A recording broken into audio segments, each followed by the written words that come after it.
fly tie, for me, that's fascinating. I'd love to know why the pattern was developed in the first place. The guy who designed it, why did he think of it, and how did he come about it? That always intrigues me. And the other thing about modern fly tying is it's like a monkey see, monkey do business. So they tie, it's like everybody's flies looks almost exactly the same. Nobody's like trying to be adventurous because they all follow the same thing. And fly tying patterns is like, it's almost like dumbing.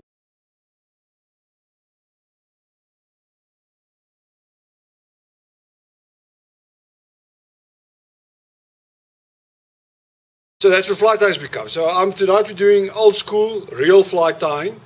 And people tie with synthetics nowadays. They don't even know how to work with naturals. So that's why I'm doing this Sparrow specifically, to also just teach you a little bit about how to use naturals.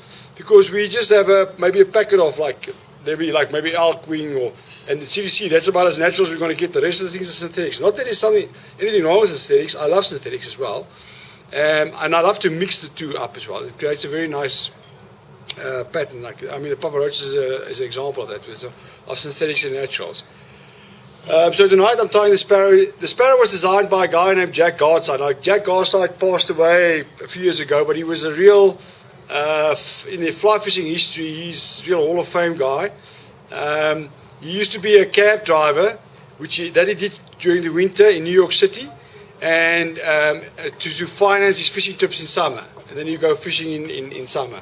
And to supplement his income, he used to tie flies. So while he's waiting for his customers, he would flip open the cubbyhole, tie the vise to the dash to the cubbyhole, open cubbyhole lid, and tie flies in it. And because he didn't have a lot of money, you had to come up with patterns that you could utilize the maximum amount of materials from at a cheap price. And he came up with some amazing patterns. The Sparrow being one of them. There's another pattern called the soft tackle streamer. It's in Dean's book. Dean even mentions this pattern now for stillwater trout. And then everybody probably knows this pattern. It's called the gurgler. The gurgler was designed by Jack Garside in all its various forms and everything. And then South Africans later learned about a fly called a flipper. A flipper, really, guys, it's a gurgler. Okay, so Jack did it way years before, and then these guys thought they designed now a new fly called a flipper. They really just kept going to a gurgler in a different variation. Oops, I'm moving here. Am I still okay? Yeah. So this pattern that I'm going to tie tonight is called the Sparrow, and it's tied from so what Jack got is he got these skins of pheasant skins. So everyone knows a pheasant. Your pheasant tails will be coming out the back here. That's what you tie a pheasant tail nymph with, and this is the skin of a pheasant. So what I'm going to do tonight, the reason I'm tying this is just to show you guys that with one piece of natural fly tying material, like a skin of a bird. Now it doesn't necessarily have to be a pheasant. A pheasant is for much bigger flies, or big flies. If you want to get something more dainty and in the hook size that we're going to tie on tonight, I would say get a partridge. Or a small partridge. Any of the small game birds will work because their plumage is very similar, and you're gonna pluck the feathers in the same way that you're gonna be plucking. We're gonna be utilizing the feathers on this bird tonight. Okay, so let's start. I'm gonna just lay down a feather base. The Sparrow is very popular as a stillwater fry in our country, so basically that's where it's where you would fish it, obviously. But Jack designed it to fish on the Colorado River, and he initially thought it was a great little fly that he could actually dead drift as a nymph, because then it looks like a stone fly. And if he wants to start swinging it, or he could swing it, and it looked like a little sculpin minnow that was on his that's very. There's a lot of them on his river, and also then later on he said you even fished it as a drowned grasshopper. But it's a very suggestive pattern, so it could be anything. Okay, so we're just lying down a feather base. Now, the tail of the fly is going to be a marabou. And the marabou we're going to pluck, that you normally pluck on this skin now, is at the base, at the bottom of the skin. So when you have a bird skin like this, at the tail, where the tail feathers would normally have come out, underneath the tail, that's where you will find the marabou plumage. So on these big birds, there's big plumes, and then yeah. So there's a big plume there. You guys can see there the bigger plumes. But for tonight's bird, I mean, there's plumage, marabou plumage everywhere. You can even pull some small plumage on the side here, because the tail we have a small look tonight. So I'm going to use the smaller plumage. I'm going to even use that. So we pluck some of this marabou feather. So what I'm going to do is I'm just going to pluck one. I'm plucking one marabou feather from the tail here. Just while you're doing that, Herman, what size hook is that you're using? This is an 8. And what? 8 1x long.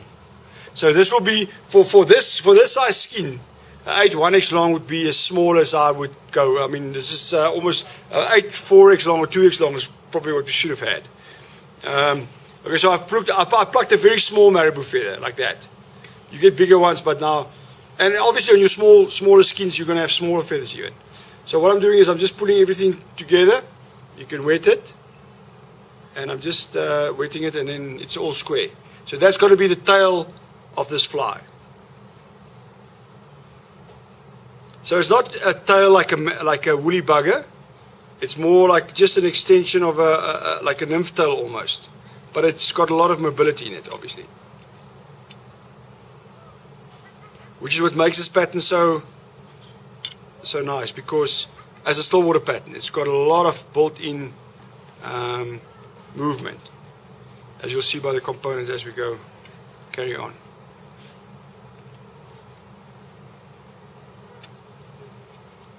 Okay, so there's your tail tied in. All right. So the next step is my ribbing, which is copper wire. On the original, Jack didn't use copper wire. He just made a dubbing noodle and just dubbed it. But I just use a copper wire because, I mean, with trout's teeth, they're going to rip the body, and it just strengthens it up. It gives a subtle flash. Okay, so now my copper wire is in. Alright, then we get, it's very straightforward. It's basically almost as if the funky parts are going to be in the front. Then the next thing I want to tie with is brown. We're using squirrel dubbing. Now what Jack did in his original, I mean, you don't have to do that, is he used a rabbit as a base, and then he added the squirrel. He reckons the rabbit's lighter in the water, more translucent, and the squirrel's more opaque. But I mean, today you get so many different synthetics. You can use any kind of dubbing here. And the nice thing about this fly is, if you can change the taper of the abdomen to suit your whatever you want to imitate more. So if you want to make this look more like a dragonfly, you can bulk up this abdomen a bit more and even pick out the dubbing. And if you want to make it look more like a damsel, you can tie it much slimmer. And if you want to make it look like some big food form, like a little bait fish or a tadpole, then you're sort of somewhere in between the two, I suppose. So it can be any of those things.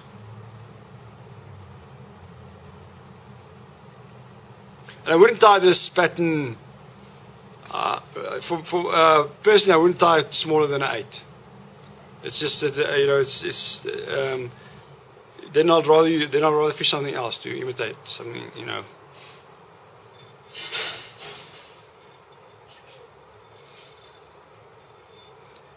Okay, so we just build up a taper with the dubbing.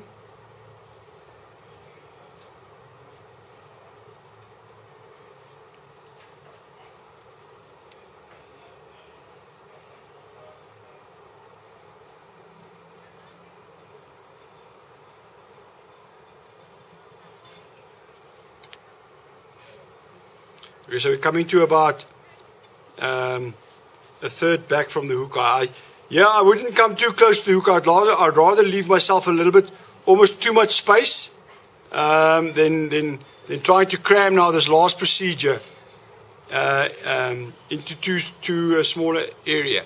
Now you'll see what I've done here is I've actually built I've built a nice tape up. I've bulked it up in the front here because I want the I want the hackle to stand more at the right angle. Just get this is catching. There we go. Okay, there we go.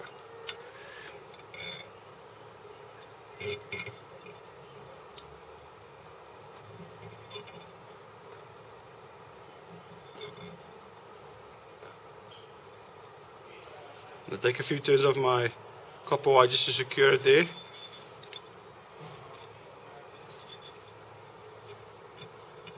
Let's take it to the front.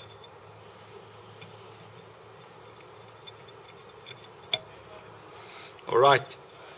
Okay, so there's the abdomen and the tail of the fly now.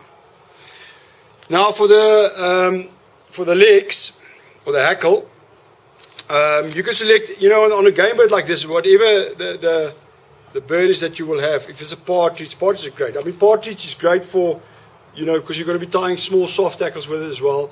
This is great for if you're tying big, like sparrows like this, or if you're going to be doing strip leeches, then you want this size of feather. It's almost like a hen feathers. So basically your soft hen feathers, what we're going to do is we're going to take ours from the back here. So in the center here you'll see there's the feathers we're going to use. They're soft, they're almost like a hen back. You can buy hen back. So even if you don't buy a whole skin, you can buy like parts of it. If you buy a hen skin, you're going to get the hen back skin. So there's soft hen feathers will be there, and for the tail you can just use normal marabou. But then you'll have your soft hackle feathers there. If you guys picking one feather tonight for this fly, pick from the top of it. You'll see there's almost like a church window there, and then just underneath it this variegated one starts, this pheasant rump. So pick towards the top of the skin, because those will be more in line with the size that you see. There's the size almost what you want. Okay, now if you've plucked the feather, I'm going to just show you the feather that you plucked now. So this is the feather. Very important. You see this little, every feather's got it on the skin of a bird. Every feather, that little thing at the bottom there, it's called filar flume. It's very soft. It's almost like marabou on a stem. So your feather with your pluck will have this. So that you're going to keep. You're gonna keep the filar flume. You can actually keep. Drop your hand down, but you off. Oh, sorry, man. Okay, that's better. So there's your feather, and connected to it was a little filar flume, marabou plume, and we've got to keep this as well. And then so what you do with our hen is we're gonna strip off the fluid at the base, and then you can. Some guys cut this. I don't really cut it. You don't have to. So you get your length right. You can hold it over your fly. So you don't want the fibers that I'm gonna. If I tie in this feather now, I don't want the legs basically to pass the hook shank. The back of the hook bend. So I'm gonna just strip off to about there. That I know that's about my length, and I'm gonna tie in. And that's the part that's at the right angles. That's the only part I'm going to be winding. So because you want a very subtle amount of legs. You don't want to overdo this too much. So one turn will be enough. So then I'm going to tie this in now. And what I do is I just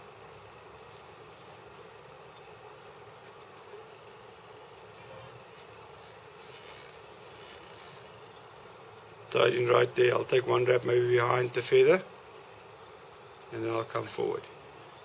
And you can trim, actually just pull up a little bit of it, then trim that off. Okay, so now I've got my feather there, and I just fold it fold all the fibers back before I start to turn. And there you go. You're just going to be a little bit more than one turn. Will be fine. Okay, sorry, I just need to move my thread back, and then I'm just going to catch the stem there.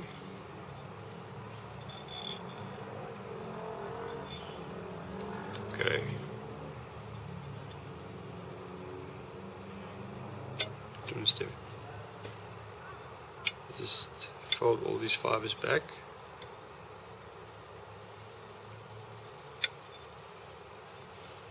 There's the legs of your fly. I don't know how many of you have got the book of Dean Riphagen on stillwater fly fishing in South Africa. He's his second one. Because his first one was on flies. His second one on stillwater, and this is one that he actually has his pattern in there. And he uses this pattern as basically as a searching pattern. In the Sparrow, is it? It's not called the Sparrow in the book, is it? It's called a Sparrow. Yeah. Jack Carter's Sparrow. No, Dean's very thorough. He calls it exactly what it is. So there's your little legs. The legs can even be longer. You know, you could, like I said, as long as the legs that come back aren't past the hook bend. Ideally, I tied mine a little bit too short. Ideally, you want them to be up to almost here, but you don't want them dense. You just want this halo effect almost. All right, and now we're going to come to the front. There's a few flies that's tied in this style. You don't see many of them, but the older flies are tied this way, and it's a very I kind of like it. It's a very nice tie.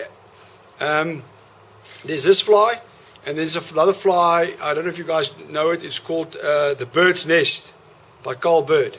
It's a California pattern. It comes from California. Also very, very popular. It's a popular nymph in the States. The Bird's Nest. And it's starting to similar. So basically, Bird's Nest looks almost exactly like this, except the head's got to be dubbing and the tail's actually just fibers. You know, like short, normal nymph tail. And the nice thing about this thing is now it looks, if it floats down, so that's why they designed it. So it can actually be a big food item. And in America, they've got stone flies, so it's a big mayfly nymph. So it's one of those. And then if they strip it, it's a swimming may or a bait fish.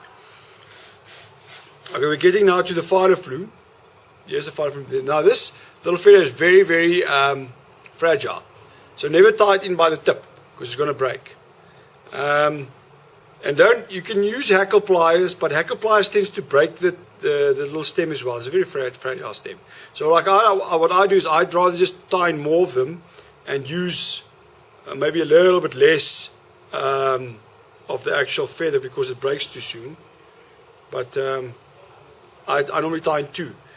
So I stripped a little bit of the flume off at the base of the feather, at the tip. The tip at the bottom. And I'm going to tie in that little stem there, right up against the hacker legs. And then I'm just going to wind it around. And while you're winding it around, just sweep back the fibers.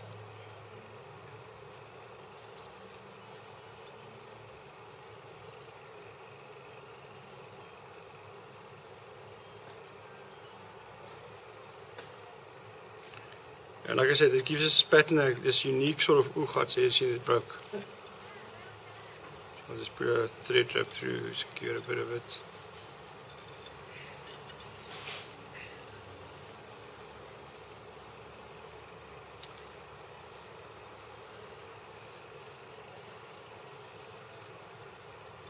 And it's okay if this lot looks like a mess now. You can tie it look like a mess because what's going to happen is when you're tying in the second one or the third one, in front of it even, you keep on sweeping them back. And it creates this, you'll see now what I'm going to do. So now I'll just take all that fluff and I'll just sweep it back.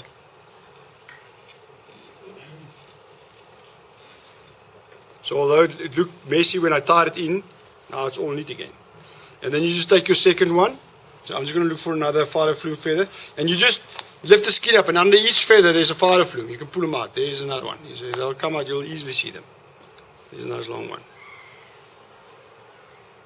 And then I'm just going to tie this one in.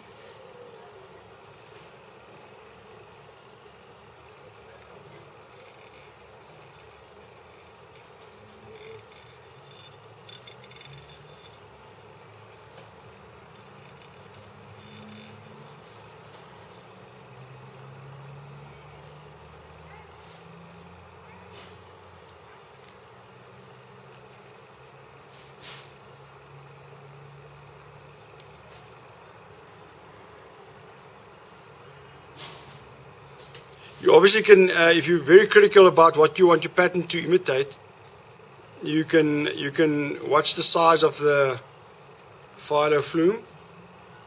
You don't want it to be big or small. But when I looked at the pattern, I thought, in our waters, there it breaks again.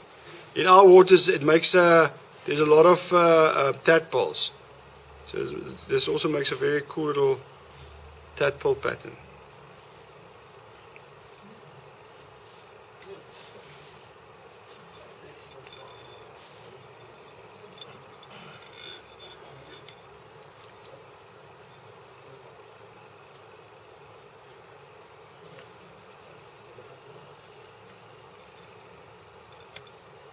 I'm going to take a little bit off of it. I'm going to leave a little bit of stem there just to secure, okay? Then I've got the whole lot, I know it's secured. And then I just work it back.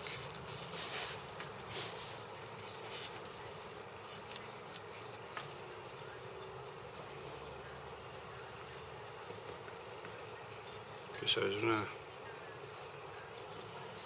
to spin my thread a bit, where is a bit of super glue.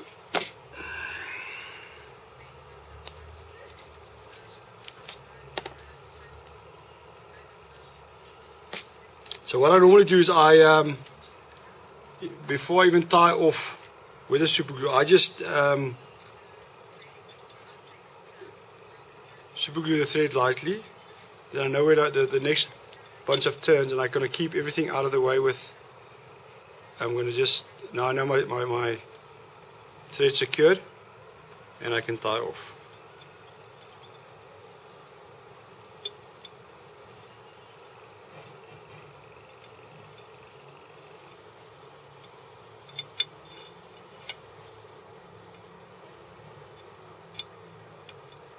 And I'm just going to super glue the rest a bit, just to give it a nice shine on the thread head.